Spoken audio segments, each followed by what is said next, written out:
Karen's manicured nails tapped her phone screen like a war drum. Oblivious to the storm she was about to unleash, by sundown, her smug call to the cops would cost her everything, and she'd have no one to blame but herself. In the heart of Montana's sprawling Big Sky country, where the land stretched wide and unforgiving, Karen Whitaker was a city transplant who wore her entitlement like a badge. She'd moved to the edge of Harlowton 6 months ago, fleeing a messy divorce and a life of HOA meetings, only to bring her meddling instincts with her. Her new neighbor, Tom Ballard, a third-generation rancher, was her polar opposite, a man carved from the earth itself, his hands calloused from decades of wrangling cattle and mending fences. Their worlds collided the day Karen decided Tom's old barn, weathered but sturdy, was an eyesore ruining her view of the Rockies. It started with a letter. Karen, in her crisp white blouse, had marched to Tom's gate with a typed complaint, demanding he tear down the barn or face her wrath. Tom, squinting against the sun, had laughed a deep, gravelly sound that made her flush with fury. "Lady, that barn's been here longer than you've been alive," he'd said, tipping his hat before turning back to his work. That was the spark. Karen didn't just want compliance, she wanted control. And when Tom ignored her, she dialed 911, her voice dripping with righteous indignation as she reported illegal structures and suspicious activity on his land. The call brought Deputy Lena Carter, a local with roots as deep as Tom's, to the ranch. Lena knew the score. Karen was the kind of outsider who thought rules bent to her will, but as Lena stepped out of her cruiser, she saw something Karen hadn't: Tom's young farmhand, Miguel, a quiet 19-year-old who'd crossed the border years ago and worked for Tom ever since. Miguel's face paled as Karen's accusations grew louder, her finger jabbing toward the barn where he sometimes slept. "I've seen people coming and going at night," she snapped. "Who knows what they're hiding?" Tom's jaw tightened. He knew what Karen was implying, and it wasn't just about the barn. Miguel was family to him, a kid who'd earned his keep through sweat and loyalty. But Karen's call had stirred a hornet's nest. Lena, bound by protocol, asked to check the barn. Tom hesitated, his eyes flicking to Miguel, who stood frozen, clutching a rake like a lifeline. The air crackled with tension, the kind that promised no one would walk away unscathed. What Karen didn't know, what she couldn't have known, was that the barn held more than hay and tools. Tom had been letting Miguel's sister, Anna, stay there while she recovered from a brutal past. Anna, barely 22, had escaped an abusive ex south of the border, and Tom had promised to keep her safe. No papers, no questions, just humanity. If the cops went in, Anna's fragile sanctuary would collapse, and Miguel's world would shatter with it. Karen, oblivious, doubled down. "I'm protecting this community," she declared, her voice shrill as she waved her phone, live streaming to her HOA friends back in Seattle. Lena, caught between duty and instinct, tried to de-escalate. "Ma'am, let's calm down and talk this through," she said, but Karen's eyes gleamed with triumph. She thought she'd won. She thought wrong.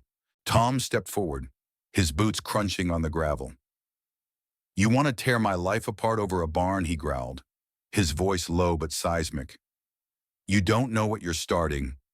Miguel, trembling, whispered, "Please, Tom, don't." But the rancher's restraint was fraying. Years of scraping by, of protecting his land and his people, boiled up in his chest. He gripped his shovel tighter, not as a weapon, but as an anchor, grounding him against the urge to explode. The standoff stretched on, the wind howling across the plains like a warning. Lena's radio crackled, calling for backup standard procedure, but it felt like a countdown. Karen, sensing her power, pushed harder. "I know my rights," she shouted. "You can't hide criminals here." The word criminals hit Miguel like a slap, his eyes darting to the barn where Anna hid, praying in the dark. What Karen hadn't counted on was the community she'd so casually dismissed. Word of her call spread like wildfire through Harlowton's tight-knit ranches. Neighbors began to gather, pickup trucks lining the dirt road. They weren't just here for Tom, they were here for Miguel, for Anna, for the unspoken code of looking out for your own. Old Mrs. Callahan, who'd known Tom's father, leaned on her cane and glared at Karen. "You think you can waltz in and ruin lives," she spat. The crowd murmured, their anger a low rumble like distant thunder. Karen faltered, her phone trembling in her hand. For the first time, she saw the weight of what she'd done, not just a complaint, but a betrayal of the trust that held this place together. Lena, sensing the shift, stepped between Karen and Tom.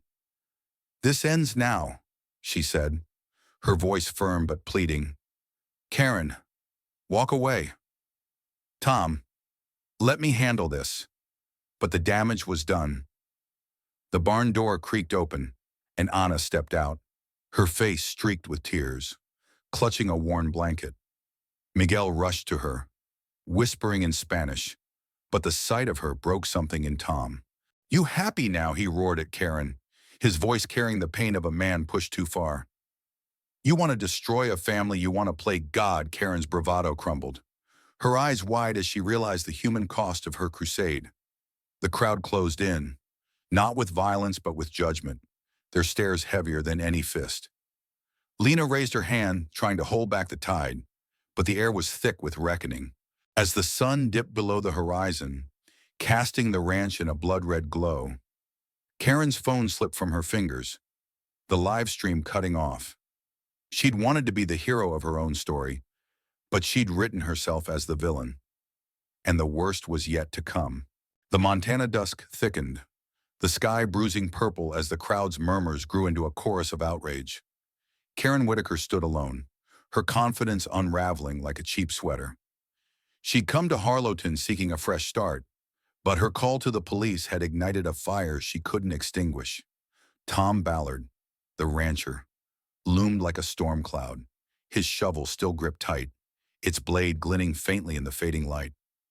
Miguel clung to his sister Anna, their faces etched with fear and defiance, while Deputy Lena Carter stood as the last fragile barrier between order and chaos. Karen's voice, once sharp with authority, quavered. "I was just trying to do what's right," she stammered, but the words fell flat, swallowed by the crowd's scorn. Mrs. Callahan, her weathered face a map of hard-earned wisdom, stepped closer. "Right," she hissed. "You don't know the first thing about right, city girl. You don't know Tom, or Miguel, or what it means to survive out here." The crowd nodded, their faces a mix of pity and disgust. Karen's eyes darted to her phone, now lying in the dirt. Its screen cracked a fitting metaphor for her shattered crusade. Tom's voice cut through the tension like a blade. "You think you can just point fingers and ruin lives," he said, his words slow and deliberate, each one landing like a hammer. "That barn's not just wood and nails.